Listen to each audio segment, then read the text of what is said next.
Part 9 की शुरुआत में दिखाते हैं रैन को शायो से चाबी तो मिल जाती है, लेकिन शायो ने रैन के लिए और भी इंतज़ाम कर रखा होता है। मतलब उसको मरवाने के लिए बॉडीगार्ड्स हायर करे होते हैं। फ़िलहाल रैन उन बॉडीगार्ड्स को मार के जैसे ही नीचे आता है तो और भी बॉडीगार्ड्स रैन का नीचे वेट कर रहे होते हैं। शायो ने उसकी खातिरदारी में कोई कमी नहीं छोड़ी होती, इसलिए अब न्यू फेरी में जितने भी लोग होते हैं वो डर के मारे वहाँ से भाग जाते हैं। अब रैन इन सबको भी मार के आराम से न्यू फेरी के बाहर आ जाता है, लेकिन अभी भी बहुत सारे गुंडे रैन के पीछे पड़े हुए होते हैं और उसका पीछा छोड़ ही नहीं रहे होते। अब जैसे ही रैन भागते भागते एक जगह आता है तो वो गुंडे उसे चारों तरफ से घेर लेते हैं। अब इनके बीच फिर से फाइटिंग स्टार्ट हो जाती है। बॉडीगार्ड्स बहुत सारे होते हैं और रैन अकेला उन सबको मार रहा होता है। इसी बीच एक जना रैन के सर पर मार देता है, इसलिए अब उसे चक्कर आने लगते हैं, लेकिन फिर भी वो एनी हाउ उन सबसे लड़ रहा होता है। लेकिन फिर एक पॉइंट पर आकर वो अपनी हिम्मत हार जाता है और उसे उठा भी नहीं जा रहा होता। अब जैसा ही एक गुंडा उसे तलवार से मारने चाहता है तो एंड टाइम पे हाओ आके उसे बचा लेता है और उन गुंडों को मारने लगता है। अब उसे देख फाइनली रैन को भी हिम्मत आती है और वो अब दोनों मिलकर उन सब बॉडीगार्ड्स का सामना करते हैं और एंड टाइम पे पुलिस भी वहाँ आ जाती है। तो रैन और हाओ पुलिस से बच के अलग अलग डायरेक्शन में चले जाते हैं और बाकी सारे गुंडों को पुलिस पकड़ लेती है। अब यहाँ रैन की बिल्कुल भी हिम्मत नहीं हो रही होती चलने की, इसलिए वो गिरते पड़ते अपने आप को संभाल के चलने लगता है। तभी उसके सामने कार आके रुकती है और उसमें से कोई और नई चेंगची उतरती है जो रैन की इतनी बुरी हालत देखकर इमोशनल हो जाती है। यहाँ रैन को पेट में भी लगी होती है और उसे बहुत दर्द हो रहा होता है, लेकिन फिर भी वो चेंगची को देख स्माइल करने लगता है। अब चेंगची उसके पास रोते हुए आने लगती है, पर वो अपना स्कार्फ गिरा देती है। तो ये देख रैन उसका स्कार्फ उठाने के लिए आगे बढ़ने लगता है, लेकिन जब वो गिरने लगता है तो चेंगची उसे संभाल लेती है और पूछती है तुम्हें इतनी चोट लगी है, तुम हिले क्यों? तो रैन कहता है तुम्हारा स्कार्फ उठाना चाहता था। फिर चेंगची कहती है हॉस्पिटल चलो। तो रैन उसके सर पर थपथपाते हुए कहता है चिंता मत करो, मैं इतनी जल्दी नहीं मरने वाला। लेकिन फिर ये कहकर बेहोश हो जाता है और यहीं सीन कट हो जाता है। नेक्स्ट मॉर्निंग दिखाते हैं रैन का ट्रीटमेंट हो गया होता है और चेंगची उसकी केयर कर रही होती है। तभी वहाँ शिन आती है तो चेंगची उससे पूछती है क्या शायो ने कुछ एक्शन लिया? शिन कहती है अभी तक नहीं। चेंगची कहती है शियांग टेढ़ा है, वैसे ही शायो भी है, ज़रूर वो रैन को छोड़ेगी नहीं। फिर वो शिन से पूछती है क्या मैं कुछ ज़्यादा ही सेल्फिश हो गई हूँ? तो शिन कहती है नहीं, आपके पास कोई और चॉइस भी नहीं थी। अब चेंगची फैमिली मेम्बर्स के बारे में पूछती है तो शिन कहती है मिस रोलान आपसे मिलना चाहती हैं। अब चेंगची जब रोलान के पास आती है तो वो पूछती है क्या शियांग अब ठीक है? तो चेंगची कहती है हाँ अब वो ठीक है। तो रोलान कहती है जो ऊपर लेटा हुआ है मैं उसकी बात नहीं कर रही हूँ, मैं अपने नेफ्यू शियांग टिंगडोंग की बात कर रही हूँ। बता दो शियांग कहाँ है और उसके साथ क्या हुआ है? अब चेंगची बोलने में नर्वस हो रही होती है तो रोलान कहती है पूरी सिटी में सबको पता चल चुका है कि कल रात न्यू फेरी में क्या तमाशा हुआ और मैं अपने नेफ्यू को अच्छे से जानती हूँ। नेक्स्ट सीन में दिखाते हैं रोलान शियांग के पास बैठी होती है और चेंगची ने शियांग को प्राइवेट क्लिनिक में रखा होता है और उसने रोलान को सब कुछ सच सच बता दिया होता है कि रैन कौन है, कहाँ से आया है। उसने शादी शियांग के साथ नहीं की बल्कि रैन के साथ की है और कैसे शियांग के साथ ये सब कुछ हुआ, रैन को उसकी जगह कैसे रिप्लेस किया और इन सब का ब्लेम चेंगची अपने ऊपर लेती है कि ये सब मेरी वजह से हुआ है। अब रोलान को ये सब सुनकर चेंगची पे बहुत गुस्सा आता है, इसलिए नहीं आता कि उसने शियांग को मारा, उसको उस पर गुस्सा इसलिए आता है कि उसने ये बात सबसे छुपाई और सबसे झूठ बोला और शियांग का डुप्लीकेट जो कि शियांग का भाई है उसे लाकर पूरी फैमिली को धोखा दिया। अब चेंगची रोलान से माफ़ी मांगती है, लेकिन रोलान चेंगची पे कोई ब्लेम नहीं डालती बल्कि कहती है ये हम सबकी गलती है जो शियांग ऐसा बन गया, हमने कभी इस पे ध्यान ही नहीं दिया, बल्कि हमें इतना तक नहीं पता चला कि इसने स्मोक करना शुरू कर दिया है। और चेंगची से कहती है तुमने बस इसको सेल्फ डिफेंस में मारा, तो इसमें तुम्हारी कोई गलती नहीं है। और कहीं ना कहीं रोलान को अपने नेफ्यू की भी चिंता होती है और यहाँ चेंगची साथ ही साथ रोलान को अपने पेरेंट्स के मर्डर का पता लगाने के बारे में भी बता देती है।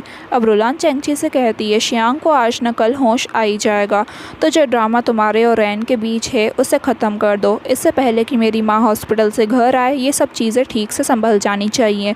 चेंगची कहती है ठीक है। उसके बाद रोलान कहती है देखा जाए तो रैन भी शियान खानदान का है, अगर वो चाहता है तो वो इस फैमिली में आके रह सकता है, लेकिन मेरी माँ के जाने के बाद अगर वो नहीं चाहता तो कोई बात नहीं, वैसे भी उसका हम पर बहुत एहसान है, वो जो भी डिज़र्व करता है हम उसको दे सकते हैं और वो वो जैसे लाइफ जीना चाहता है वो जी सकता है, उसको हमारी फैमिली में कैद होने की ज़रूरत नहीं है। उसके बाद चैंची पूछती है कि ये सब मैंने स्टार्ट किया है तो क्या ये सब मैं हैंडल कर सकती हूँ अपने हिसाब से, लेकिन रोलान कुछ जवाब नहीं देती बल्कि कहती है तुम थक गई होगी, रेस्ट कर लो।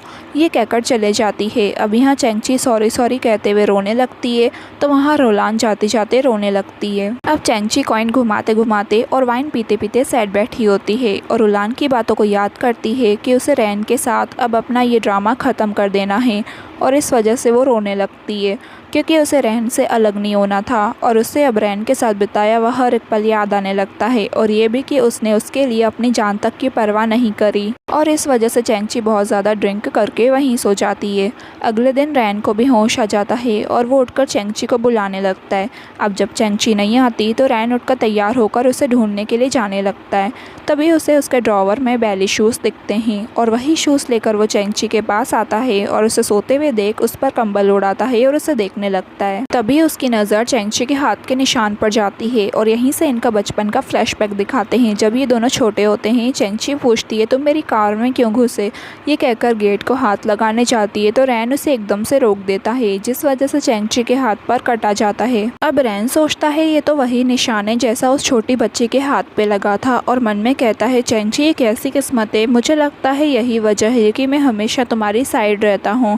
सब कुछ पहले से प्री डेस्टिनेटेड है पर अनफॉर्चुनेटली हमारी किस्मत ऐसी नहीं है कि हम पास आ सकें। अब जब रैन उसको इमोशनल होते हुए देख रहा होता है तो इतने में चैंची उठ जाती है तो रैन जल्दी से अपने आंसू पोंछ लेता है। चैंची उससे पूछती है तुम यहाँ क्या कर रहे हो, कैसे हो तुम, अब कैसा लग रहा है तुम्हें।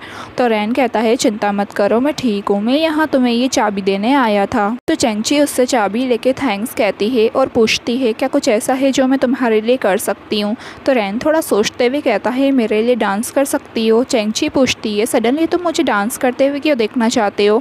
तो रैन कहता है जो डांस तुम्हें अच्छा लगता है मैं वो डांस तुम्हें करते हुए देखना चाहता हूँ। नेक्स्ट सीन में दिखाते हैं रैन पियानो प्ले करने बैठा होता है और चैंची बैली शूज़ पहनकर आ जाती है और पूछती है तुमने पियानो बजाना कब सीखा। तो रैन कहता है जब मैं छोटा था तब मेरी माँ ने सिखाया था। उसके बाद रैन पियानो बजाने लगता है और चैंची उस धुन पर बैली डांस करने लगती है। अब उसको बैली डांस करते देख रैन बहुत खुश होता है लेकिन उसकी आंखों से आंसू भी आने लगते हैं। उसके बाद चैंची अपना डांस पूरा करके उससे पूछती है तुम्हारे यहाँ आने का मकसद जो था उसके अकॉर्डिंग तुम्हारा प्लान कैसा चल रहा है। रैन कहता है सब सही चल रहा है। उसके बाद चैंची बताती है कल मैं श्यांग को हॉस्पिटल देखने गई थी, डॉक्टर ने कहा वो ठीक हो रहा है, शायद उसे 2-4 दिन में होश आ भी जाएगा। अब ये सुनकर रैन कहता है ये तो अच्छी बात है, लेकिन वो अंदर से बहुत सैड हो जाता है। चैंची कहती है श्यांग जल्दी उठ जाएगा और मुझे जो चाहिए था वो भी मुझे मिल गया है। फिर उसके पास आके दिल पर पत्थर रखकर कहती है हमारे बीच का ड्रामा अब हमें यहीं ख़त्म करना पड़ेगा।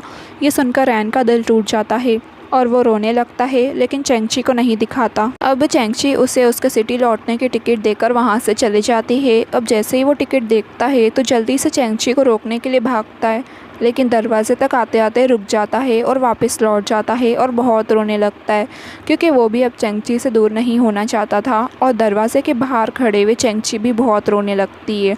दोनों को एक दूसरे के साथ बिताए हुए हर एक पल याद आने लगते हैं और कहीं ना कहीं दोनों के दिल का हाल एक होता है, लेकिन दोनों ही एक दूसरे को बता नहीं पाते। तभी इन दोनों का बचपन का वही सेम फ्लैशबैक दिखाते हैं। जब रैन कुछ लोगों से बचकर भाग रहा होता है तो वो बचने के लिए चैंची की कार में आ जाता है। चैंची पूछती है तुम कौन हो और मेरी कार में कैसे आए। ये कहकर जैसे गेट पर हाथ लगाने जाती है तो रैन उसे रोक देता है। तो चैंची को इस चक्कर में चोट आ जाती है। फिर भी चैंची खुद वो गेट बंद करके कहती है गेट खुला था, वो लोग तुम्हें ढूंढ लेते।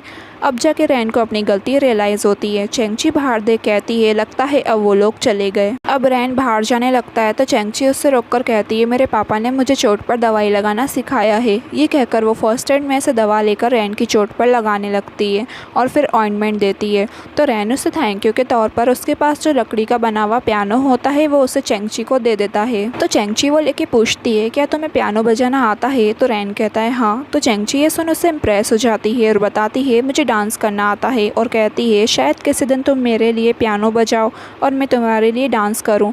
तो रैन कहता है ओके।